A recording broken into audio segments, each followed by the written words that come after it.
Bonjour, je suis Paul Menant, cofondateur de Design Club, un collectif international 100% design et research.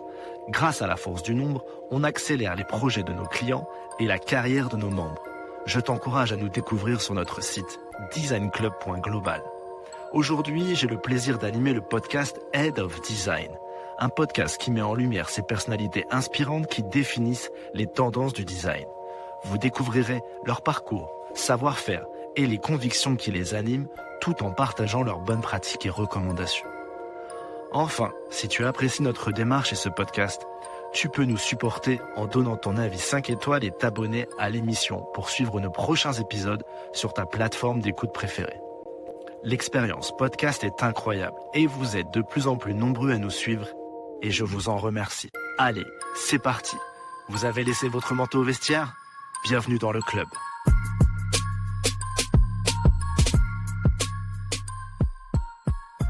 Aujourd'hui, nous recevons Mathieu Herdouin, Product Leader Freelance. Tu es le nouvel invité de ce podcast et je te remercie chaleureusement d'avoir répondu positivement à mon invitation. Mathieu, bonjour. Salut Paul, ça va ? Écoute, en grande forme. C'est un plaisir de t'avoir avec moi sur ce podcast parce qu'on a un historique fort tous les deux. On a fait une partie de nos études ensemble à l'ECG d'Orléans. Ouais. Et donc, ça nous permet de saluer toutes les personnes qui étaient avec nous en cours et puis de voir que une dizaine d'années. Ouais, peut-être un peu plus même, Paul. Mais ouais, c'est des bancs de l'ECG à un podcast sur le produit design. Il n'y a qu'un pas finalement. Tout à fait. Et c'était pas du tout prévu. Non. Dans ce qu'on devait faire, on était plutôt à vendre pour la Chambre de commerce d'Orléans, les entreprises de la Chambre de commerce d'Orléans, des fenêtres et autres possibilités. On était loin de... C'était quoi ? À la foire des expos, j'étais vendeur de portail. Oui. Ah bah moi aussi. Donc voilà, on s'est connus à ce moment-là et puis moi j'avoue que on s'est perdu de vue, mais je t'ai toujours suivi sur LinkedIn parce que bon, faut le dire, Mathieu, tu faisais partie des meilleurs de la classe, des gens qu'il fallait suivre et non mais c'est vrai, t'as eu un super parcours, t'es passé sur plein de postes et principalement Chief Operating Officer dans le monde des startups. Head of Product après, et puis ensuite, maintenant, tu accompagnes des entreprises dans la mise en place de leur organisation produit. Et donc, l'idée, c'est qu'on discute un peu de tout ça. Et puis aussi, moi, d'un constat que je me suis fait, c'était que la relation entre les product managers et les designers, parfois, c'était pas au beau fixe. On sait plus trop les périmètres des uns et des autres. Il y a des livres et des façons de faire qui ont aussi un peu bouger les lignes. Et donc, l'idée, c'est qu'on discute ensemble de tout ça, toi, ton point de vue, la façon dont tu travailles avec les designers. Et puis voilà, c'est une discussion ouverte entre produits et design. Ouais, avec plaisir.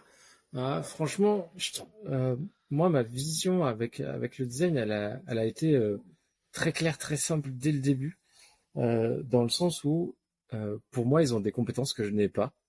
Ils ont fait des études que je n'ai pas faites. Et en fait, c'est un atout pour moi. Donc, globalement, le périmètre s'est fait assez simplement dans quoi ils ont de la valeur ajoutée. Et donc, finalement, qu'est-ce que ça va, moi, me permettre d'en tirer et qu'est-ce qu'ils savent mieux faire que moi. Et en fait, assez simplement, quand on est dans le produit, moi, si tu veux, tout ce qui concerne le design, l'expérience utilisateur, la compréhension précise d'une personne, de son mindset ou de son intention, c'est pas ce que je fais. Moi, mon enjeu, c'était plutôt de répondre en fait à des masses, de me dire est-ce que finalement là le problème que je souhaite résoudre, il est valable pour un gros marché. Est-ce que les gens, c'est un gros problème pour eux, ils sont capables de payer, etc. Et finalement, en fait, une fois que on se met d'accord sur un problème, que l'aspect la vision masse rencontre l'unitaire, c'est pour moi tout le travail du design de me dire comment on va résoudre ce problème. Ouais. Et justement, Toi, le design, à quel moment t'en entends parler dans ta vie et que tu découvres ce métier? Parce que j'avoue que moi, en toute transparence, je l'ai découvert il y a 4 ans. Ça a été un gros changement. J'ai renversé la table de pas mal de choses. Comment tu... Voilà. En gros, moi, j'étais confronté au design un peu déjà au début, parce que j'ai commencé dans le conseil, beaucoup au sein des DSI et de l'organisation des DSI. Et du coup, bah, au tout début, tu avais des équipes projets avec des AMOA, puis tu as eu des squads qui sont devenus des équipes produits. Et en fait, j'ai commencé à voir ça au début où tu avais une notion de d'UI. Donc, tu avais des devs un peu front qui ensuite, il y a eu un peu UX UI avec l'arrivée un peu de justement d'un nouveau métier, mais qui était toujours très orienté solution, hein, plutôt sur l'expérience utilisateur. Et in fine, après, bah, j'ai eu une respiration en startup avec Pampa, où là, j'avais pas forcément de designer en tant que tel, puisqu'on utilisait un Squarespace, donc c'est la solution qui t'impose un peu le design. Mais il y avait une vraie culture du design, du beau, de l'esthétisme, et de la compréhension, de l'intuition propre à justement une des fondatrices, Emmanuelle Magnan, qui insufflait vraiment ça, et donc c'est devenu très fort de partout, et c'est là où justement ça a éveillé ma conscience sur ça, et je l'ai retrouvé après ensuite chez Roule, en travaillant directement avec une UX designer au sein d'une équipe produit où on a pu tout créer ensemble, donc c'est là où ça a fait clic, quoi. Donc il y a maintenant vraiment en 2020. Et, et donc, depuis, depuis ce moment-là, comment justement la relation avec le design, elle a évolué? Comment maintenant tu penses qu'il faut intégrer les designers dans l'organisation? Voilà, toi aujourd'hui, là, quand tu vas voir tes clients, quand tu expliques à tes clients comment il faut faire, comment tu te projettes sur cette organisation? Bah, moi, typiquement, j'aime bien dire que le delivery, tu sais, on parle souvent de discovery delivery. Bah, de facto, déjà, tout le delivery, à mon sens, il appartient pas au PM. Il appartient beaucoup plus à la tech, donc au dev et au design. C'est eux qui gèrent le produit, la solution, le vrai fond de ce qu'il y a dedans. Le PM, pour moi, il est... Donc le PM ne fait pas de maquette. Non, le PM fait des dessins à main levée Ok. pour exprimer des intentions, Ok. mais il fait pas de maquette. Ok. Mais c'est drôle parce que c'est un vrai fonctionnement que j'ai voulu qu'on mette en place avec l'UX designer que j'avais chez Roule. Parce qu'au début, en fait, on était vraiment dans j'exprime une intention, elle se faisait différentes itérations et elle revenait avec une vision finale. Et de cette vision finale, souvent, je voulais péter des trucs. Normal, t'avais envie d'itérer. Et donc, on a mis en place un mode de fonctionnement. Je lui ai dit, bah, viens, on fait des 6 to 1 tous les deux, on se fait des Crazy 8 tous les deux. Mais à minima, j'exprime des intentions. Et en fait, on a étendu ça à l'équipe. D'accord. Où on s'est fait des 6 to 1, des 8, des Crazy 8 à l'équipe avec les techs, avec les devs. Parce que comme ça, en fait, quand tu arrives à ce que chacun s'approprie la problématique que tu essayes d'avoir, bah, à la designer, ça lui donnait, si tu veux, des armes de compréhension de différents mindsets, de ah bah lui il voit ça comme ça, ah lui il voit ça comme ça, ok, bah peut-être que si je fais ça, je vais réussir à allier différents mondes et ça peut répondre d'un point de vue design, et ensuite tu avais une revue, si tu veux, de design qui était beaucoup plus comprise par tout le monde. Donc, y compris les devs qui devaient le développer par la suite. Donc tu vois, en fait, Oui, c'est ça, c'est même en termes de management, ça aussi intègre tout le monde pour sortir un produit dont tout le monde est fier et dont tout le monde a envie d'avancer, sur lequel à tout le monde. c'est ça. Et en fait, à partir du moment où justement pour moi tu vois les trois cercles où on dit PM you are here, donc tu as une partie design, une partie data, une partie tech. Putain, c'est tellement faux à mes yeux. Je suis désolé, je crois que c'est un grand ponte en plus de produit qui a pensé ce truc-là, mais pour moi en fait le point séquent, c'est le produit, c'est pas une personne. C'est le you are here, c'est great product is here. Et en fait, c'est chacun doit amener sa pierre à l'édifice. Et donc, plus tu partages le problème en amont et qu'il est compris par tous, mieux le résultat de ton produit final est bon. Parce les intentions, elles sont transmises, elles sont claires, et il n'y a pas de remise en question de côté de genre, moi je pense, toi tu fais le design et toi t'exécutes. Tu vois, c'est pas comme ça que ça marche. Ouais, ouais. Et donc, ouais, c'est ça. Tu me disais donc aujourd'hui le PM il va pas prendre le Figma faire des maquettes. Il va il va peut-être participer aux ateliers. Il va euh, participer à la recherche. Voilà, comment tu vois cette partie-là sur la partie atelier et recherche, la relation PM design. En fait, tout va dépendre de l'objectif de ce que tu mènes, tu vois, de la recherche ou de l'atelier. Si ton objectif, il est de valider une compréhension utilisateur, une intention, tu vois, design, moi, je vais pas y mettre les pieds. Par contre, si la recherche, l'entretien utilisateur que tu veux mener, il est plus pour valider ton problème, ouais, là, ça m'intéresse. Et tu vois, moi, dans la notion de Ouais. séquent, justement, entre le PM et le designer, je trouve que ce sur quoi on doit s'accorder, c'est le job to be done. Et c'est un bon moyen Tout de... à fait. Et ça, c'est une notion qui est pas simple à mettre en place. J'avoue que moi, c'est parfois encore assez nébuleux sur le, ouais, la partie job to be done. On a déjà essayé de me l'expliquer plusieurs fois.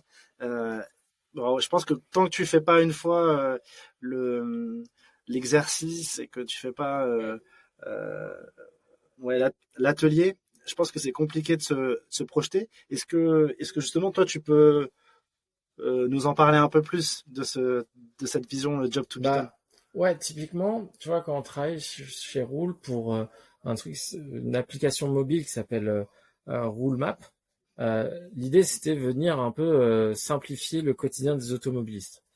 Et donc, euh, associé à ça, on a voulu décomposer finalement, c'est quoi le quotidien d'un automobiliste. Ok, bah, en fait, il doit mettre de l'énergie dans sa voiture pour qu'elle roule. Il doit se garer et il doit ensuite bah, préparer ses trajets. Et donc, on a commencé comme ça par les premières briques. Et on dit, bah, le premier truc, si t'as pas d'énergie, ça marche pas. Donc, on s'est questionné sur, ok, comment je mets de l'essence. Et en fait, on s'est dit, bah, finalement, quand on se met à la place d'un automobiliste, quand je veux mettre de l'essence dans ma voiture, je vais en mettre à quelle occasion? Et c'est comme ça, en fait, et on s'est fait, avec notre recherche, on s'est aperçu que, en fait, on va en mettre soit parce que c'est sur notre trajet et que j'en ai plus. Tu vois, c'est la station essence que je connais, je passe souvent devant, etc. Soit je vais aller chercher une station pas chère aux alentours. Soit, tu vois, c'est dans le Ouais, cadre de ok. trajets particuliers où, voilà, je suis sur des longues distances ou des trucs comme ça. Bah, des fois, c'est sur l'autoroute parce que je veux pas perdre du temps, ou c'est, tiens, sur l'autoroute, je veux mettre que du Total parce que j'ai la carte Total de ma boîte, tu vois, des choses comme ça. Mais c'est justement comprendre, en fait, se mettre à la place d'eux, faire énormément d'empathie par rapport à nos utilisateurs et se dire finalement, quel est le use case auquel on veut répondre en premier et comment on les priorise. Et derrière, ça te donne bah voilà, du coup, on a priorisé un peu les fils qu'on voulait mettre, les différentes situations qu'on pouvait rencontrer, et pour mieux répondre à cette solution-là, quoi. Et au même titre sur les bornes de recharge électrique, avec d'autres jeux de mindset, mais Ouais, ouais, d'accord. Et en fait, ça, c'est un atelier qui est fait avec donc le product manager, le designer et d'autres personnes, mais qui l'anime? Est-ce que c'est le product manager ou est-ce que c'est le designer? franchement, ça peut dépendre de la relation que tu as, hein. Enfin, tu vois, en fonction de la charge. Pour moi, c'est plutôt la personne qui l'a préparé l'anime, Hmm. tu vois. Mais autant autant moi, enfin ça dépend aussi des équipes, mais quand j'étais head of product, autant j'aime bien faire le premier, après je laisse faire. Euh, autant enfin moi si on peut me guider dans un atelier, j'adore quoi. Après je prends beaucoup de place Ouais, dans un atelier, donc c'est toujours tu vois je fais attention, ouais, mais ouais voilà tu vois genre c'est propre à ma personnalité, mais pour moi c'est il n'y a pas de dire tu vois c'est le PM, c'est le designer, c'est plutôt une vision commune de se dire tiens on en a besoin d'un pour répondre à ce problème-là. Est-ce que tu as la capa de le prépa ou est-ce que je le fais quoi? C'est une communication simple. ouais, ouais, ouais, je comprends, je comprends. Euh, et euh, et ça, justement, là, on arrive justement sur cette partie un peu de flou. Euh, qui, qui, qui fait quoi? Souvent dans le monde du design, on estime que c'est au designer de faire la recherche, de faire l'animation d'atelier, de faire le prototypage et de faire les tests utilisateurs. Est-ce que moi d'un côté je me dis mais est-ce que c'est pas un peu trop parfois? Est-ce qu'au final c'est pas super que tout le monde s'intéresse à la recherche utilisateur, que tout le monde et que les gens ont envie de participer à des ateliers, etc. et que c'est peut-être pas uniquement la chasse gardée des designers. Comment toi t'analyses ça de ta vision plutôt de head of product? Moi, un fonctionnement qu'on avait, c'est que tu vois, on dit souvent, tu as besoin de 5 utilisateurs pour déceler 85% des problèmes ou de ta recherche. Enfin, tu vois, il faut que tu en fasses au moins 5. Moi, ce que je disais souvent, j'ai pas envie de dire on est obligé d'aller minimal jusqu'à 5. Des fois, tu arrives, tu te construis des convictions fortes en 3 mecs complètement différents, etc. Et donc, tu te dis, ok, ça y est, en fait, mon problème, je l'ai identifié et je vois comment je vais le résoudre. Mais je trouve que, du coup, à ce moment-là, c'était bien de faire un petit passage de témoin, de dire, ok, est-ce que tu veux pas faire le prochain, toi, tu vois, en tant que PM ou toi, en tant que designer ou autre, pour juste évaluer si tu le perçois comme moi. Ouais. Et en fait, comme ça, on valide le truc en mode, ouais, t'as raison, je suis aligné avec toi, paf, pas besoin d'en faire plus. Et tu tombes pas dans la dérive de 30 entretiens utilisateurs pour s'assurer qu'ils sont bien tous pareils. Parce qu'en effet, des fois, tu vas avoir le biais du product manager qui est orienté plutôt business et le biais du designer qui va peut-être être plutôt orienté user. Et donc, d'avoir cette vision-là des deux, ça fait le bon mix en fait. C'est comme ça que c'est ça qu'on peut l'entendre. Exactement. Pour moi, c'était vraiment ça. C'était que t'as la vision entre guillemets PM qui est apportée, générer de la valeur, tu vois. Et t'as la vision design où pour moi c'était le meilleur chemin pour générer la valeur. Toi, tu fixes entre guillemets la cible et c'est le designer qui lui dresse le chemin et se dit le meilleur moyen de rendre cette valeur-là, c'est comme ça. Et c'était ça que j'aimais bien dans cette distinction. C'est-à-dire, pour autant, des fois, c'est de la base d'un même entretien. Toi, tu vas y chercher ta valeur et le designer, il va y chercher son chemin, tu vois. Ouais, je comprends.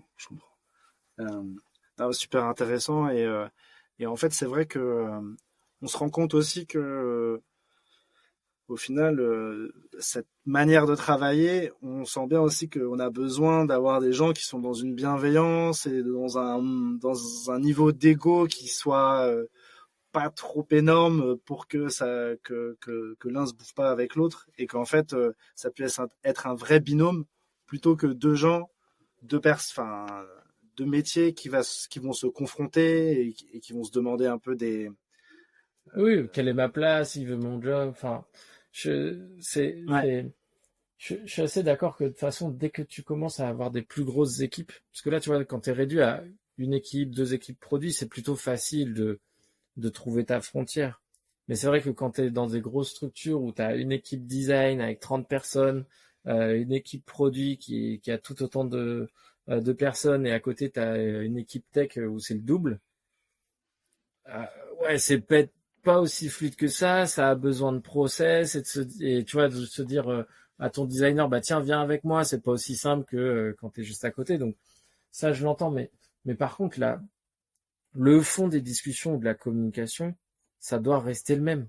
C'est comprendre quelle est la valeur que va te générer l'autre. Ouais, tout à fait. Et justement, ce métier de product manager, c'est aussi un tout nouveau métier qui a un peu comme le design, ça arrivait à peu près au même moment. Toi, pour le coup, et un peu, enfin comme moi, tu vois, on n'a pas du tout été formé à ça. Comment tu as réussi à faire cette mue vers ça? Parce que pourquoi je te pose la question? Parce qu'aujourd'hui, on peut avoir des designers qui sont intéressés par devenir product manager. et vice versa. Et donc ça m'intéresse aussi d'avoir un peu toi ta vision sur quelles sont les compétences à avoir pour être pertinent sur ce type de rôle. Ouais, bah, c'est intéressant. C'est vrai que, in fine, j'y suis arrivé, entre guillemets, un peu par hasard, dans le sens où, en faisant du conseil de base, tu changes beaucoup de différents métiers. Enfin, tu vois, j'étais Chief Operating Officer, c'était pas du tout associé forcément au produit, mais t'as une notion en fait qui a toujours été latente dans un trait de personnalité que j'ai, c'est le côté problem solving. C'est mon ambition, c'est d'être utile aux autres. Et finalement, en fait, quand j'ai rencontré ce métier du product manager, à la base, c'était une intention des dirigeants de créer des nouveaux services gratuits et solidaires pour devenir le club automobile numéro 1 de France. C'était pas de la vocation de créer une équipe produit. Mais c'est devenu une équipe produit parce que on s'est orienté autour de, ok, c'est quoi les problèmes des automobilistes, comment on va les résoudre, et puis de se dire, bah tiens, en fait, on va créer des produits. Et c'est comme ça que que j'y suis venu, et je pense que ça a fait clic en moi dans le sens où, bah ouais, en fait, moi j'ai toujours aimé être utile et résoudre des problèmes, quoi. Ouais, je comprends. Et dans ton rôle de Head of Product, j'imagine que tu as dû recruter des product managers et des product designers. Et globalement, cet aspect de recrutement, comment toi tu l'as abordé pour choisir les meilleures personnes dans ton équipe? Qu'est-ce qui se faisait sens pour toi? Nous, on prêtait beaucoup d'attention au mindset. En fait, à la capacité à se poser les bonnes questions. Moi, c'était le premier truc qui était indubitable, c'était d'essayer de comprendre la finalité de ce que tu essayais de délivrer. Que ça soit dans les recrutements dev, UX ou PM, c'était tout l'enjeu d'être en capacité de se dire, mais pourquoi je suis en train de faire ça? Pourquoi j'ai envie de faire ça?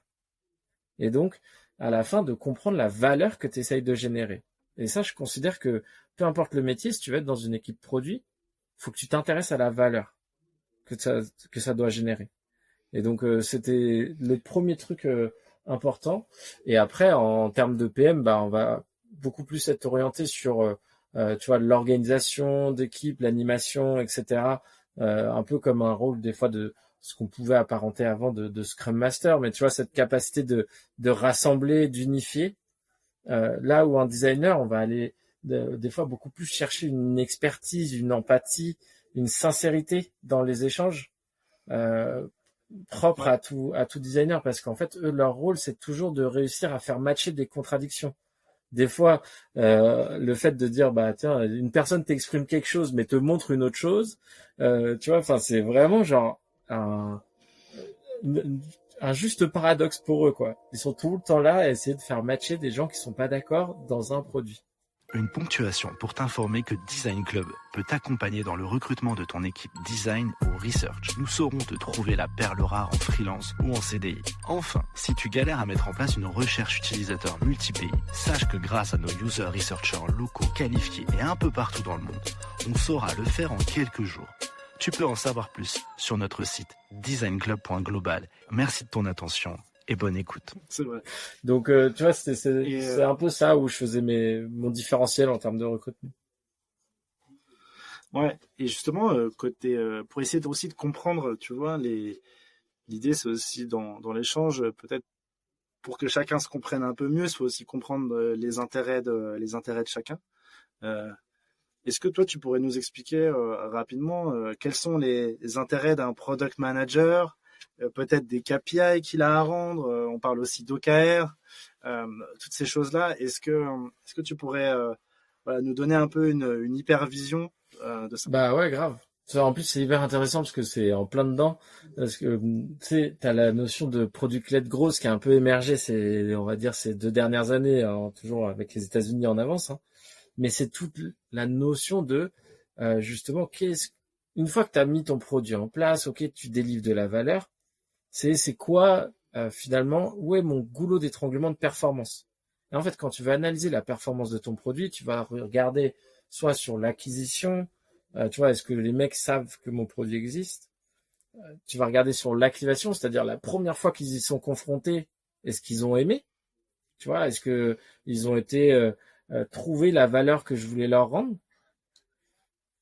Ensuite, tu as la rétention. Donc, c'est une fois que tu les as activés, ah ça y est, ils arrivent petit à petit, ils ont pris conscience que ça pouvait leur être utile et du coup, ils sont de plus en plus, ils créent de plus en plus un automatisme. Et donc, ça y est, tu vois, hop, je dois prendre la route, ok, je pense à rouler, hop, tac. J'ai créé un automatisme, donc j'ai atteint la rétention. Et après, c'est le côté, bah, est-ce que finalement, ça crée une boucle positive de genre, comme un tree count, quand tu vois la première fois que tu l'as utilisé et que tu arrives dans ton groupe de potes pour les vacances et que tu dis, ah, on fait un tree count. C'est quoi, tree count? Bah, c'est juste un compte où ça va nous partager toutes les dépenses. Ah, mais trop bien. Et paf, t'as fait 10 nouveaux utilisateurs. Donc, cet aspect de referral. Et tout ça, pour moi, c'est hyper important de le poser c'est quoi la performance de ton produit sur ces différentes strates, c'est quoi les KPI que tu vas aller mettre, où est-ce que tu mets ta valeur d'usage, tu vois, en fonction de ton produit. Typiquement, bah, nous, il y avait une action qui était y aller. On mettait des points d'intérêt, en gros, pour les automobilistes, et avec un petit bouton y aller, tu pouvais y aller via Google Maps, Waze ou directement l'outil de nav interne. Bah, si tu cliquais dessus, déjà, tu avais compris la valeur. C'est parce que tu avais fait tout le cheminement de, bah, tiens, j'ai cherché ma station-service, j'ai vu qu'il y en avait une qui me plaisait et j'ai mis sur y aller. Ok, tu vois.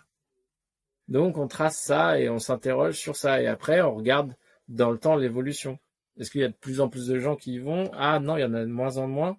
Ok, pourquoi? Qu'est-ce qui a fait qu'ils y vont plus? Est-ce que c'est parce que bah, finalement, ils connaissent la station-service, ils ont plus besoin de nous pour la trouver? Tu vois, c'est... Ouais, bien sûr. Et ok, et donc c'est beaucoup de data analyse au final. C'est beaucoup aussi donc de recherche utilisateur. Donc là, on comprend pourquoi vous aimez participer à la recherche utilisateur parce qu'il y a de l'intérêt et de comprendre sur tous ces aspects business de pourquoi le choix a été fait d'une telle façon et pas d'une autre. Et c'est là où c'est là où on comprend. Ok. Tu vois, nous, au sein de l'équipe, on mettait, enfin, au sein des équipes, il y avait une règle qu'on mettait en avant. C'est la règle des 3 U. C'est qu'un bon produit, il doit être utile. Donc, il doit répondre à la bonne problématique. Il doit être utilisable. C'est genre comme une mauvaise blague. Si tu dois expliquer ton UX, c'est que c'est pas bon. Ouais. Et il doit être utilisé. Et donc, c'est là où on mettait la data de se dire, bah, ok, une fois qu'on a fait tout notre truc on a répondu à la bonne problématique, l'UX c'est les bonnes. Ouais, est-ce que c'est vrai à la fin? Est-ce qu'on le confirme? Est-ce que les données sont bonnes? Est-ce que c'est confirmé? Et donc, c'est là où on mettait vraiment toute la partie analyse de données, quoi. Ok, ouais, ok. Super clair. Et justement, si tu as des tips à donner à des product managers et ensuite des product designers pour comment travailler au mieux avec l'un ou avec l'autre, ça serait quoi? Alors, moi, pour les product managers, je leur dirais vraiment, genre, des fois, ne faites pas de la recherche de votre côté, juste demandez à votre designer de mettre 1 ou 2 questions dans son carnet d'entretien qui va vous intéresser et comme ça, vous pouvez en extraire justement la substance. Ou bien juste demandez-lui d'enregistrer ses conversations et ça suffit. Il n'y a pas besoin de faire chacun de son coin sa recherche pour dire bah non mais moi c'est pas pareil. Non si, en fait ça reste de discuter avec des utilisateurs donc in fine ça reste la même chose. C'est juste c'est peut-être pas les mêmes questions, c'est peut-être pas amené de la même manière, mais il y a un chemin pour pas dupliquer la charge. Et après, pour les designers, le tip que je voudrais leur donner pour bien fonctionner avec les PM, c'est faites des dessins au plus vite. Genre, le plus moche possible, le plus raté possible, mais juste pour s'accorder sur la vision. En fait, il n'y a rien de plus frustrant, je pense, des 2 côtés, que de se faire une réunion intention, oui, c'est bon, c'est compris. Le design part dans son coin pour travailler, fait ce qu'il pense être la meilleure version de ce qui était souhaité, et à la fin tu te rends compte que c'est pas bon. Et du coup t'as le côté mais j'ai pas compris, et le design qui va dire bah si moi tu m'as demandé ça, c'est comme ça, et là t'es tout de suite dans une zone de conflit. Alors que si tu le désacralises dès le début, avec un pauvre dessin à main levée sur un tableau, sur machin, il y a moins d'incompréhension. Ouais, et puis c'est vrai qu'aujourd'hui, avec les Figma, les FigJam, etc., on va vite dans de la, et puis avec des design systems assez puissants, on va vite dans de la production, euh, de wireframe assez rapidement. Et moi, les retours que j'ai des différents head of design dans mes podcasts, c'est, eh ben, posez les souris entre guillemets et prenez un crayon et un papier et un crayon et lancez-vous, réfléchissez et posez ça avant d'envoyer Mais, le Figma, quoi. Le Figma n'est qu'un outil mais et clairement, alors, même si tu peux le faire tout aussi vite, moi je trouve que le crayon a une meilleure intention. Pourquoi? Parce que en fait, c'est intéressant. quand tu utilises ton Figma, quand tu as un super beau design system, en fait, tu vas sortir un prototype hyper rapide, mais qui va en jeter plein les yeux. Mais tu as l'effet paillette, en fait. Du coup, tu te rends pas bien compte si ta valeur, elle est bien là. Parce que, c'est joli, ça s'enchaîne bien, ça a l'air bien, t'as envie de dire oui, tu vois, c'est dur d'aller challenger un truc qui paraît trop nickel. Alors que si c'est un vieux dessin à main levée sur un tableau tout pourri, ouais, tu peux faire tes croix, tu peux dire, attends, mais ça c'est pas possible, tu fais un autre dessin moche à côté. Et en fait, t'as une vraie discussion sur le fond. Et c'est là où, pour moi, le Figma enlève cette discussion-là parce que ça paraît trop nickel. Ouais, et puis en fait, on fait peut-être pas assez le focus sur le fond parce qu'en effet, ça ressemble déjà à toutes les autres, à tout ce qui a déjà été fait avant, et donc sûrement que ça pourrait être pertinent, et à la fois quand on le teste vraiment, on se dit bah tiens, ça on a loupé. Et franchement, au début, on a eu du mal à mettre ces allers-retours à main levée en place, mais quand on l'a fait, après, c'était tout de suite beaucoup plus facile parce que en gros, la designer pouvait arriver à me dire en fait là, j'ai une contrainte par rapport à ce qu'on s'était dit dans l'intention. On s'était dit qu'on partait sur ça, mais en fait, j'ai une contrainte technique ou tu vois visuelle qui fait que ça rend pas aussi bien que ce qu'on le pensait. Du coup, j'ai pensé à une autre version. Est-ce que ça te va? Mais si tu veux, elle est en train de me parler de genre, elle est pas en train de me dire ouais, la carte que tu voulais, je l'ai pas fait comme tu souhaitais. Mais elle est pas en train de me dire j'ai pris une liberté créative. Elle est en train de me dire l'intention qu'on voulait, je pouvais pas la rendre telle quelle, donc j'ai fait comme ça. Est-ce que tu penses que l'intention est toujours présente? Oui, non. Et donc on est sur une discussion de valeur, pas sur une discussion de jugement de mais c'est pas la carte qu'on avait dit. Ouais. Tu vois? Ça change je comprends, ouais. Ça change vraiment toute la réflexion sur le truc. Et puis c'est vrai que c'est drôle que t'en parles de cette façon, mais en fait de bien choisir ses mots, ou d'être dans une volonté de trouver une solution commune, c'est aussi, je pense, un tips important, parce que être dans la confrontation immédiate avec son interlocuteur, dès le début, ça va mal avancer, ça va pas avancer comme tout le monde le veut, et surtout que en plus, même si ça c'est important, il y a quand même derrière toute la partie test utilisateur qui reste un peu l'épreuve finale, et celui qui te dit si tu as raison ou pas, en fait, tout simplement. Donc parfois il faut pas non plus trop surinterpréter tout, penser qu'on a tout le temps raison, ou penser que notre vision est la bonne. En fait, derrière, il y a quand même des utilisateurs, et parfois le retour il est sans fil. Ouais. Et tu vois, au final, cet automatisme-là qu'on avait développé entre PM et designer, du coup, elle a développé le même entre design et tech. Dans le sens où, in fine, quand elle pensait ses maquettes, elle allait voir les devs pour dire là, les gars, ce que je vous demande, est-ce que c'est simple ou est-ce que c'est relou? Juste ça, tu vois, en mode non, mais ça je vois bien, je l'ai déjà fait, vas-y, fonce, il n'y a pas de sujet, tu vois. Mais il y avait juste cette notion de, tu vois, de les inclure aussi en amont dans le process, de dire finalement, en fait, là, pour une virgule, nous on va se taper 3 jours de code en plus, alors qu'en fait, est-ce que cette virgule-là, toi tu peux t'en passer? Oui. Bon, ok, venez, on fait 100, et je le mets pas dans ma maquette et je le mets pas dans le truc utilisateur. Et donc, tout de suite, t'arrivais à, Ouais. en fait, t'accélères vachement l'apport de valeur, in fine. Parce que tu fais cette discussion-là.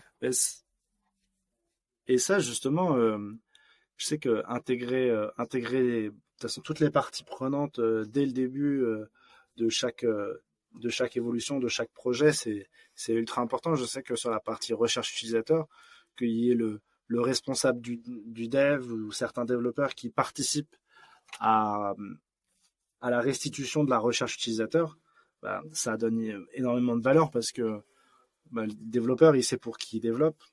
Il sait pour quel problème vous allez solutionner en tant qu'équipe. Et alors que c'est pas plutôt bon bah tiens voilà ce qu'on a pensé. Ouais, exactement. Bah tu vois, c'était justement tout l'enjeu. On avait créé toute une méthodologie autour de ça, inspirée un peu de Shape-Up One Track. Mais en gros, dans l'idée, c'est-à-dire il y avait différentes phases. La première, c'était entre guillemets une phase on cadre, tu vois, un sujet et on faisait une journée, enfin ou une demi-journée, tous ensemble, toute l'équipe produit, donc dev, design, PM, qu'on appelait Dream on Day. Et au Dream on Day, c'était un peu genre le PM qui présentait la valeur qu'il souhaitait, sur laquelle on travaille, et le design qui présentait entre guillemets ses premières maquettes, qui permettait tout de suite d'avoir un premier retour de compréhension aussi de la part des équipes tech, de dire ah ok on va chercher à résoudre tel problème et là ils ont telle intention d'un point de vue design, et on partait dans une phase de shape. Et dans cette phase de shape là, t'avais le design qui partait plutôt en test utilisateur pour valider que ces premiers protos d'un point de vue utilisateur c'était compris, et pour autant t'avais les équipes tech qui partaient elles en recherche de la meilleure solution technique. Donc tu commençais déjà à te dire ok, par rapport à l'intention, on va peut-être utiliser tel aspect ou tel fonctionnement, je vais me monter un petit POC à côté, je vais voir si j'y arrive à le faire, l'animation qu'on me demande. Enfin tu vois, c'était vraiment travailler sur le back-end, l'API, tu vois, préparer les données, etc., un truc propre. Et on se retrouvait à la fin de cette période-là de Shape en Lego Day. Et donc c'est sur la réalité de ce qu'on avait dans justement de ce que nous ont dit les utilisateurs, de ce que la tech avait fait comme recherche en termes de solutions techniques, on co-construisait ce qu'on allait vraiment faire dans notre phase de build. D'accord. Et donc c'était la vision Lego, quoi, vraiment en mode build, où là c'était, une fois que c'était acté, c'était ce qu'on allait faire, quoi. Et à la fin, t'avais une petite période à la fin du build, on faisait un petit shine. C'est comme tout, en gros, c'est là où tu fais tes derniers trucs. Souvent, l'image que je prenais, c'est comme quand tu fais des travaux, tu vois. Quand tu veux mettre un tableau dans le mur, tu fais hop, un petit trou, t'accroches ton tableau. Ah, c'est trop beau, mais si tu regardes en bas, il y a de la poussière, en fait. Et donc, faut nettoyer un peu. Donc, c'est là où on faisait un peu de refactoring de code, ou qu'il y avait une revue design, tu vois, plus détaillée, plus précise, de genre, tu peux me rechanger 2-3 pixels. Ouais. Ouais, je comprends. Ok, super. Et ça, c'est quelque chose que vous avez donc créé venant de la méthodologie, c'est ça, ShapeUp, et vous l'êtes approprié, on l'a contextualisé à notre manière de fonctionner, et c'était aussi dans l'enjeu d'être justement tout ce truc que je t'ai partagé, le côté one team en fait, où tu as un problème qui doit être compris de tous, une valeur qui doit être générée et captée par tous. Bah du coup ça nous a permis d'avancer sur ce type de méthode, quoi. Et ça c'est le rôle du product manager de réfléchir à ça, ou c'est plutôt dans ton rôle toi de head of product que t'as mené cette réflexion là? Je te pose cette question là aussi pour le côté un peu, tu sais, il y a aussi des notions de hiérarchie dans le management, et parfois ça peut être est-ce que quand on est product designer, est-ce qu'on est managé par un product manager, ou est-ce que c'est, tu vois, comment se passe un peu ce niveau de hiérarchie, qui décide et qui a un peu le final cut aussi parfois et voilà un peu ma question.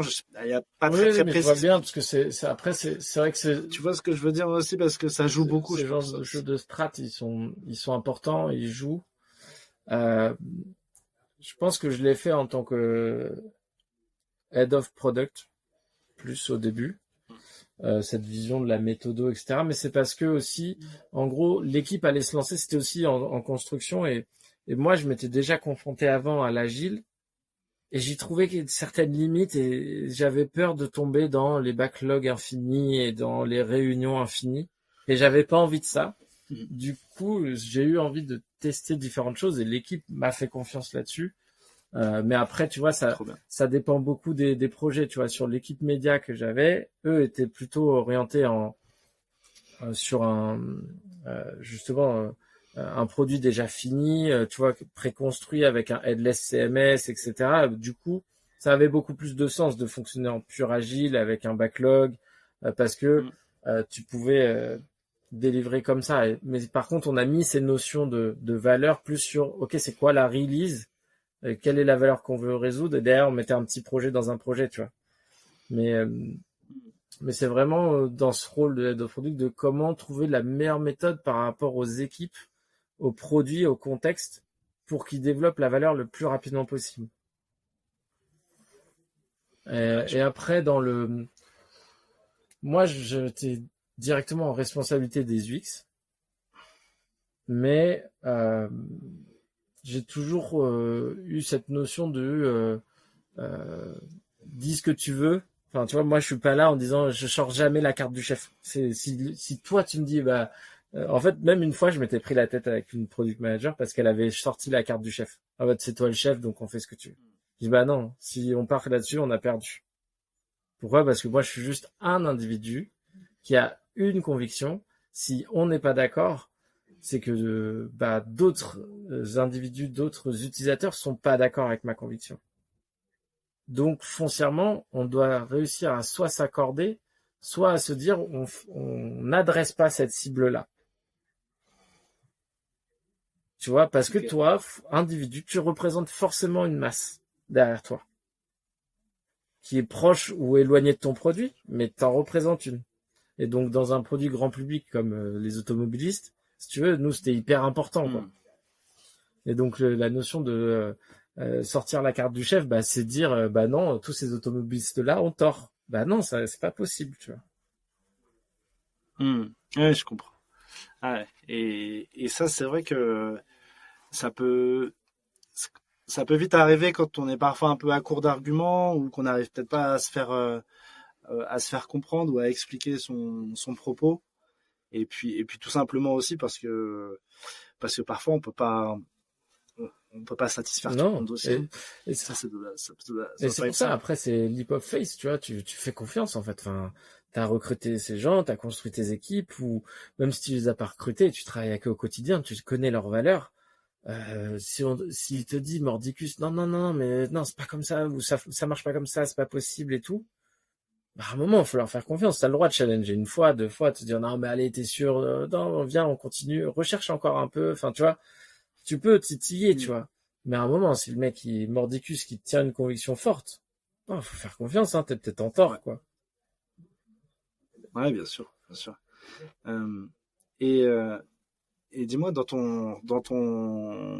sur ton LinkedIn, j'ai remarqué aussi que tu étais intervenu avec Join Maestro, c'est ça? Et puis tu avais fait des interventions avec John Lyon. John Lyon. Ah, c'est deux écoles de Maria School. Ok. Est-ce que tu peux justement m'expliquer ce que tu fais avec eux, ce que tu expliques aux gens, les gens qui participent à ces moments-là, et voilà, comprendre un peu ce que tu. Chez Join Maestro, c'est une école justement pour former les product managers. Et moi, j'interviens sur la partie qu'on a abordée tout à l'heure, plus de analytics, où j'aime bien parler de pour réussir à bien poser tes bons analytics, il faut déjà que tu comprennes le contexte dans lequel tu es. Donc, c'est quoi ton entreprise, c'est quoi son business model, comment tu génères de la valeur, etc. Ensuite, tu t'intéresses, c'est quoi la North Star métrique, des concepts comme ça. Après, de ça, faut que tu arrives à décomposer la performance de ton produit. Et donc, j'aime bien partir de la North Star métrique, des grandes métriques clés qui viennent influer directement, et tu essayes de descendre dans les étages comme ça. Pour que, par la suite, en fait, ça te crée ta base de ce que tu vas venir rechercher comme information pour y trouver là où tu as potentiellement un goulot d'étranglement de performance. Ouais, Et te dire, ah, ouais, ce que ok, tu m'expliques là. là, putain, je suis vraiment nul sur l'activation. Ok, mon problème, c'est quoi? Je vais aller regarder de plus près. Je vais peut-être faire des outils comme Hotjar ou tu vois ou du Base pour comprendre pourquoi ils n'arrivent pas à s'activer. Est-ce que c'est un problème d'usage ou est-ce que c'est un problème tu vois, finalement, ils n'ont pas besoin de ça. Et dans le pas besoin de ça, c'est assez paradoxal là, dans le sens où toi tu cherches à dire pourquoi ils ont pas trouvé ma valeur et en fait tu te rends compte que la valeur que tu délivres c'est pas ce qu'ils veulent. c'est assez antinomique, mais c'est tout le principe. Et donc c'est ça que j'aime bien essayer d'enseigner où ton but c'est de te poser les bonnes questions et pour te poser les bonnes questions tu as un terreau de données à disposition qui demande que à être organisé quoi. Et tu vois, moi, je trouve que ça, c'est un truc qui me tient à cœur et sur lequel je trouve, moi, dans les échanges que j'ai eus globalement avec les designers, ils parlent très, très peu de métriques. Ils parlent très, très peu de KPI et je trouve même que quand ils s'engagent dans un projet, alors, dans ceux que j'ai vus, en tout cas, peut-être chez d'autres, ils le font beaucoup mieux, mais ils ont du mal à expliquer, voici les métriques qu'on a en état A. Et puis après être intervenu sur le produit, voici les métriques état B. Et donc voici le delta, voici ce que l'UX, voici l'impact du design, voici ce qu'on a apporté. Et puis ça tu peux mettre des tests SUS d'utilisabilité. Tu peux faire aussi, tu peux chronométrer la durée de combien de temps on met pour faire telle ou telle tâche. Et puis derrière y mettre si tu multiplies ça par le coût à l'heure ou à la minute de la personne, l'argent que tu fais économiser, tu vois.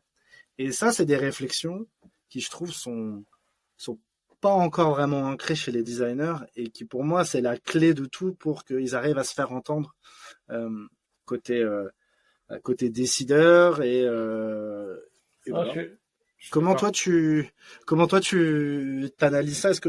Est-ce que tu as aussi un peu cette vision? Ouais, je suis d'accord que c'est pas le sujet primaire en fait côté designer parce qu'en fait designers vont beaucoup plus être intéressés par des données vraiment propres à l'usage, genre le rage quit, tu vois, genre le mec qui a cliqué 50 fois sur un bouton ou tu vois qui a fait un crash, mais c'est pas vraiment justement la donnée associée à la génération de valeur. Et c'est tout là le travail pour moi du PM d'évangéliser tout le reste de l'équipe à c'est quoi la valeur pour que derrière, en fait, quand tu sors la donnée, elle parle à tout le monde. Et on sait pourquoi on voulait cette donnée parce que, comme tout, la donnée, tu l'obtiens pas par miracle. Donc nous, à chaque fois qu'on donnait, si tu veux, le côté user story, ou enfin même feature plutôt, nous on était niveau PM, on faisait que les features. Dedans, il y avait, ok, c'est quoi la data, qu'est-ce que tu vas devoir me traquer dedans, quoi, pour que les devs le plug bien. Et donc, on l'expliquait aussi à chaque fois qu'on disait, voilà, cette feature-là, pour se dire qu'elle va fonctionner ou qu'elle est pertinente, elle doit nous améliorer tel KPI. Et donc, ce que je comprends, c'est que ça veut dire qu'en soi, le product manager, c'est aussi à lui de pouvoir réfléchir aussi à ses KPI, les KPI du designer, ou en tout cas d'y réfléchir peut-être avec le designer. Et peut-être c'est le gars qui peut te faire aussi briller le design en disant regardez, depuis que le design est intervenu, on a gagné tant de pourcentage d'utilisabilité, beaucoup moins de clics. Ah ouais, complètement. Les différents indicateurs. Typiquement, donc en fait, en soi, le product manager, ça pourrait être le meilleur ami du designer parce qu'il va le faire. Mais tu vois, typiquement pour moi, tu sais, t'as beaucoup de projets de refonte souvent. Tu vois, orienté au design, quand c'est un projet pur design, on dit on fait une refonte globale de l'application design. Ouais. On change le chart graphique, etc. Peu importe. Mais en vrai, tout l'enjeu de ça, pourquoi t'as envie de faire une refonte? Parce que peut-être t'as heurté un plafond de verre dans ta vision et que du coup, tu te dis, on va recréer de la nouveauté qui va nous recréer un appel d'air pour une nouvelle cible ou un nouveau public qu'on n'arrivait pas à toucher jusqu'à présent. Donc, on fait une refonte design. On met pas de nouvelles fonctionnalités, on refait juste une refonte design. Bah, foncièrement, Ouais. faut que tu regardes ton avant-après parce que est-ce que oui ou non, tu vas améliorer ton activation, ton acquisition, etc. Est-ce que tu vas aller toucher ta nouvelle cible? Et ça, c'est tout le rôle du PM de dire, bah, en fait, là, j'ai besoin qu'on fasse une refonte design parce que dans les chiffres, on a beau mettre des fonctionnalités, on décolle plus et peut-être que c'est juste une question de design qu'il faut qu'on revoie un truc. Ah, mais non, mais trop bien. Moi, c'est vrai que, tu vois, à chaque fois, je mettais un peu la faute, entre guillemets, sur le designer qui est peut-être un peu trop parfois bisounours et orienté user. Et à la fois, de se dire, bah, au final, c'est peut-être aussi au PM d'aller mettre les bons indicateurs sur l'impact, comment mesurer l'impact du design. Mais Et ça peut être aussi voilà, un pour truc à moi, faire à c'est deux, quoi. 100%, ouais, c'est vraiment 100% le rôle du PM d'évangéliser le reste de D'accord. l'équipe 100%. au KPI. Pourquoi? Parce que Ok. moi, mon intention, c'était que ça soit très clair de ce qu'on allait chercher comme KPI pour que les gens soient fiers de les atteindre. Tu vois, typiquement, dans la notion des célébrations d'équipe, quand on a démarré l'application, il y en avait 0. J'ai mis un palier à 1000 utilisateurs. Tu vois, nous, c'était des monthly active users, tu vois, notre NSM. Donc, il y avait un palier à 1000, à 5000, à 10 000, 50 000, 100 000, 500 000. Et en fait, c'était pour déclencher des récompenses. Un resto, d'équipe, une sortie, un séminaire, enfin, tu vois. Mais juste, le principe était que, in fine, si tu savais que tu atteignais l'objectif, t'en étais fier. Et en fait, cette fierté, elle doit être partagée parce que elle est valable pour le designer, pour le tech qui a codé son truc, enfin, tu vois. Parce que c'est pareil, en vrai, là, on parle beaucoup PM design, mais si à la fin, ton appli, à chaque fois que tu cliques sur un bouton, elle se ferme toute seule, même si elle est belle, ça sert à rien. Tu vois? Et donc, le tech a aussi son rôle dans l'atteinte de la valeur. Et même plus qu'une fois, tu vois. Ah Et ouais. donc, pour moi, c'est vraiment le rôle du PM que toute l'équipe soit évangélisée à la notion des KPI pour bien comprendre Ah, qui dessert quoi. ouais. Et la valeur apportée par tout le monde. Ouais, je Et comprends. tout ça, en fait, du coup, Non, mais t'as moins ces contraintes de frontières de c'est moi, c'est toi, c'est nous, en fait, à la fin. Ah, c'est beau. putain. C'est beau, Mathieu. Non, mais c'est tellement, en vrai, c'est tellement ma vision de l'équipe produit. One team. C'est one team. Il n'y a pas genre, les UX, enfin, tu vois, les designers d'un côté, les PM de l'autre, la tech de l'autre. Je trouve que c'est bizarre. De toute façon. Et tiens, une question que j'ai autour justement du management et de comment faire fonctionner là ce triptyque, ces trois métiers. Toi, là, le fait de travailler à distance ou le fait d'être sur place tous ensemble, comment toi tu l'analyses avec ton œil comme ça de manager? Est-ce que ça arrive à fonctionner quand tout le monde est à distance? Est-ce que ça arrive à fonctionner quand tout le monde est sur place? Versus l'hybride, etc. Quel œil tu as sur ça? Alors, bah, nous, le fonctionnement qu'on avait, c'était déjà lors de, tu vois, ce que je t'ai exprimé tout à l'heure, Dream on Day, Lego Day, etc. C'est full présentiel ensemble, pour qu'on puisse se parler. Mm-hmm. Quand on est en phase de recherche, distance, peu importe, chacun sa prod, tu vois, et faire des one-one de synchro, ça marche très bien. Pas besoin de se voir physiquement tous les jours. Par contre, t'as un petit nœud où tu te dis, je sais pas comment adresser tel truc et tu veux faire un dessin mal levé, Miro, ça fonctionne très bien. Mais sinon, si t'as envie de te voir pour vraiment, tu vois, itérer très rapidement, ça le fait aussi, mais Miro, ça fonctionne très bien. Donc, je considère que ça dépend vraiment des étapes dans lesquelles t'es. Et tu vois, par exemple, dans une étape de build, où t'arrives plutôt sur la fin du build, où tu vois, les devs te livrent de plus en plus de fonctionnalités que tu dois tester ou vérifier, tu vas peut-être plus vite en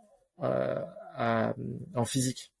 Pourquoi? Parce qu'ils te montrent sur leur écran, tu regardes tout de suite, tu vois 2-3 trucs qu'ils peuvent corriger en live. Et en fait, t'accélères les choses. Pour moi, c'est vraiment ça. C'est à quel moment le fait de se voir ou se pas se voir ralentit. Une dernière ponctuation pour t'informer que toi aussi, en tant que designer ou researcher, tu peux devenir membre du Design Club pour accélérer ta carrière et avoir accès à des opportunités uniques. Tu peux en savoir plus sur notre site designclub.global et via les liens en description de l'épisode. Merci de ton attention et bonne écoute. Et tu vois, le fait de se dire, bah tiens, on est tous les deux en phase de recherche, je fais toute ma journée dans mon coin et machin, et on essaye de se voir toute la journée, bah rien que le fait d'essayer de te croiser, même si t'es en physique alors que chacun est en réu, bah ça marche pas. Donc tu perds du temps à essayer de trouver du temps de l'autre. Alors que tu vois, quand t'es à distance, tu te poses moins la question. T'es dans ton truc, si la réunion est pas dans ton agenda, tu t'appelles pas, quoi. Tu t'écris, mais tu la fais pas. T'avances. Ouais, bien sûr. Ouais. Alors que des fois, juste en te croisant et en te mettant à deux derrière un PC, bah paf, tu vas tout de suite répondre à une problématique en 5 minutes, 10 minutes. Pas besoin de se dire on fait une réunion 50 autour de la table. Par contre, c'est bien d'avoir des moments de vraie intelligence collective. Pas juste on se fait un atelier pour un atelier, mais juste on se met tous ensemble, on se coupe de toute distraction et on travaille ensemble. Ouais. Donc c'est pour ça. Pour moi, la règle, c'est qu'est-ce qui ralentit le moins. Ok, donc c'est un hybride, je dirais, un peu à la carte sur les moments importants sur lesquels il faut se voir. Ok. Non, mais c'est intéressant parce qu'aujourd'hui, les entreprises reviennent de plus en plus au présentiel. On était sur 1 jour, ensuite 2 jours. Là, on sent qu'on est plutôt sur 3 jours, voire 4 jours sur site. Et je sais que ça, c'est un vrai sujet qui fait grincer un peu des dents et sur lequel y a des personnes qui se sentent moins bien dans leur entreprise. Ouais, je peux comprendre, mais tu vois, en tant que head of product, j'estimais que c'était indispensable de venir. Pourquoi? Parce que s'il venait pas, tu vois, tout le travail d'évangélisation qu'on a discuté avant, je pouvais pas le faire. Je peux pas t'appeler tous les jours pour t'expliquer le KPI, le machin. On a besoin d'être au quotidien l'un côté des autres, que tu m'entendes parler, que toi, tu vois, de temps en temps, je viens de voir derrière ton écran et je sais ce que tu es en train de faire et que je te pose la question de comment tu rends telle valeur. Enfin, tu vois, c'est dans ces échanges-là que tu arrives à évangéliser. C'est pas, tu fais pas des cours magistraux, c'est des petits échanges constants. Et donc, tu as besoin d'être là pour te connaître. T'es pas juste dans de la prod pure. Ouais, et en effet, peut-être que c'est aussi en fonction de ton équipe et du niveau de maturité de ton équipe, que peut-être que si autour de toi, t'avais que des gens peut-être très seniors ou sur lesquels t'avais peut-être pas besoin de faire cette partie-là, peut-être qu'il y aurait eu moins d'attentes sur la partie présentielle et à la fois, c'est quand même un projet projet commun. C'est aussi important de se dire voici le groupe auquel je fais part et donc c'est important qu'on se connaisse et qu'on partage d'autres moments que uniquement derrière. Ah ouais, mais moi franchement sur ça c'était assez simple pour tout le monde dans le sens où on prenait du plaisir à venir et à travailler ensemble, tu vois. Donc ouais, c'est ça. Parce que c'est vrai que Mathieu, t'es quand même pas le dernier à ne pas faire de blagues. Ouais, mais tu sais, j'ai montré un niveau d'exigence des fois dur, mais ouais, c'est vrai. En vrai, non, c'est sûr que j'aime bien. Enfin, pour moi, je considère que la vie est un jeu, donc on doit tout le temps s'amuser. Si on s'amuse pas, ça vaut pas le coup. Ouais. Mais c'est vrai que franchement, tu vois, j'avais des fois une designer qui me disait. Là, je pars en 3-4 jours en recherche intense avec tous mes entretiens utilisateurs. Je disais, viens pas. Je n'ai pas besoin de te voir. Tu vas parler à tout le monde sauf à des gens de l'équipe. Te laisse pas influencer. Continue. Fais ton truc dans ton trou. Et après, reviens nous voir, par contre, le dernier jour ou la semaine d'après pour nous dire c'est quoi tes convictions. Mais partage-les comme ça, même à l'oral, etc. Mais vas-y, viens pas pour faire des réunions dans une salle. Ça sert à rien. Ouais, ça n'a pas de sens. Ça n'a pas de sens, ouais, bien sûr. Et bon, super Mathieu. Écoute, on arrive sur la fin de l'échange. c'est une partie sur laquelle je fais un focus sur les recommandations. Est-ce que toi, tu as un livre sur le design ou sur autre chose, sur le produit que tu nous recommandes de lire? Euh, Alors, c'est pas forcément. Ça peut être un livre qui peut servir et au product et au designer. Et en plus, c'est un copain Ouais, qui l'a écrit. d'accord. C'est un livre sur la Ah, créativité. super. Et ça s'appelle Trop bien. encore un putain de bouquin de créativité. C'est Gauthier Loco qui l'a écrit. Et justement, dedans, il nous dit que justement, une idée de passer à l'action et comment on passe à l'action et comment on donne vie à toutes ces idées, à la créativité qu'on a. Bah, je trouve que c'est un joli Trop bien. moyen de se rencontrer justement entre PM et design. Et c'est un bon, en plus d'être hilarant, c'est un super livre méthodologique. Ouais, ça donne un petit coup de souffle, un petit coup de fouet. Quand on se fait chier un petit peu au taf, on se dit mince, comment je pourrais faire les choses de façon un peu plus fun ou est-ce que ça ouais, trop Donc bien. voilà, Trop bien, trop bien. il a un concept en plus de soif derrière. Enfin, tu vois, il y a plein de méthodos posés dedans qui sont très actionnables, donc c'est toujours utile. Trop bien. Et est-ce que tu as un site ou ouais, un site web, des réseaux sociaux que tu suis pour faire ta veille dans ton Moi, métier? j'adore TikTok. Mais non, parce que tu sais, TikTok en mode dark pattern et ça te bousille le cerveau Ouais, à rester 1 heure dessus. Je te dis ça parce que moi je l'ai supprimé moi parce que ça m'a bouffé, non, mais en fait, bouffé. en vrai, je trouve que TikTok, ça te permet d'avoir de faire de la veille sur un sujet. Et quand tu t'intéresses à un sujet dans l'instant présent, ça te fait que de te servir ce sujet-là, quoi. Donc, j'aime bien. Ouais, ça. Après, en vrai, juste avoir souscrit au bon Substack, tu vois, des personnes tu sais, assez influentes que ce soit Léa Terrain, Marty Kagan,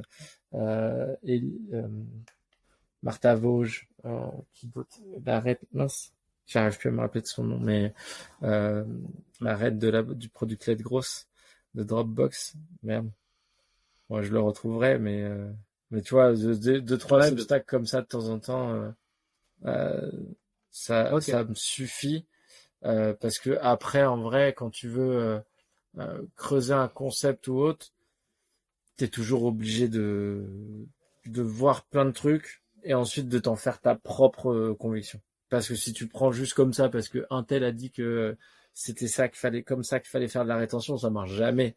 Donc le but Hmm. c'est plutôt de s'inspirer pour créer que de répliquer. Ouais, bien sûr. Et est-ce que ensuite tu as un film et un album à nous recommander? Ah, ça, je suis pas très ni film ni cinéphile ni trop, mais attends. En Parce que tu sais, avec 2 enfants, le dernier film que j'ai regardé, il date. Ouais, genre, en une fois, j'ai regardé. Si, récemment, j'ai regardé Oppenheimer en 4 fois. Ouais, bah, Oppenheimer, en même temps, c'est normal. Moi aussi, Mais, je l'ai regardé. non, le film que je conseille, moi, j'ai pu adorer. Euh, franchement, c'est bête, mais moi, je suis assez plan-plan. Mais j'ai adoré La La Land. Je Oh, trouvais que ok. c'était énorme de vibes positives et que c'était très beau. Ok. Et Ok. Et donc, la BO de La La Land? ah ouais, là, en musique, en vrai, euh, quelle playlist j'écoute en ce moment? Non, c'est pareil, putain, je retiens aucun nom. C'est assez dur. Euh, Après, si t'en as pas, c'est pas grave. non, J'enlèverai oui, la question. t'inquiète, mais le dernier, non, la dernière chanson qui m'a marqué, c'est celle de, oh, putain, je sais plus son nom. Le gars avec les dents là, toutes ouvertes. Ah, Yamé, Yamé. putain, voilà, mais Yamé Exactement. Bécane, sur la C'est bécane. la dernière chanson qui m'a bien marqué. Sinon, non, j'adore Juliette Armanet et Sofiane Pamart. Du coup, j'étais ravi de les voir au JO. Ah bah oui, pour le... Ouais, c'est incroyable, ouais. C'est vrai. Et tu vois, je trouve que Yamé, c'est une chanson qui a vraiment à la fois qui brise les codes et qui brise toutes les frontières. Parce qu'en fait, c'est tellement sorti enfin, justement, il a tellement brisé les codes que ça a tout de suite fait... Ouais, ça fait écho. Bah, Ouais. ça a fait mouche chez les gens. Ouais. C'est hyper inspirant de se dire que ouais, il a utilisé sa voix comme personne l'avait fait avant et c'est trop bien. Ou en tout cas, peut-être d'une autre façon, peut-être qu'il y en avait d'autres qui l'avaient déjà fait. Ouais, du coup, c'est ça vraiment le dernier truc que j'ai kiffé. Eh ben, super. Donc, Eh ben, écoute, Mathieu, qu'est-ce qu'on te souhaite pour la suite écoute, moi, C'est quoi la suite pour toi bah, pour l'instant, je suis en mission auprès de Dassault, donc ça va. Mais après, si jamais il y a des gens qui sont intéressés pour discuter produits, relations avec designers ou créer des nouvelles équipes produits, faut pas hésiter à m'appeler. J'adore ça. J'adore toutes ces Ok. problématiques-là. Bon, bah, merci. Super. Bah, c'était un plaisir, Mathieu. Je suis désolé, je suis pas le numéro 1 du produit, je suis plus côté design. Et j'ai un peu ramé à quelques moments, mais c'était un vrai plaisir et tu m'as donné plein de tips et de trucs à aller chercher, à aller gratter, à aller voir. Donc super, il y a beaucoup de valeur. C'était le mot d'ordre d'aujourd'hui. Un Chief Product Officer, qu'un Head of Product souhaite. Donc c'est parfait. Top. Mais en tout cas, c'était très cool de pouvoir échanger avec toi, Paul. Merci d'avoir écouté le podcast Head of Design. L'expérience à vos côtés est incroyable et je vous en remercie chaleureusement. Si tu veux aller plus loin, je te laisse m'ajouter sur LinkedIn. Je serai ravi de pouvoir débriefer avec toi des épisodes. Allez, le club ferme ses portes. J'espère que vous avez apprécié le moment et on se revoit très très vite.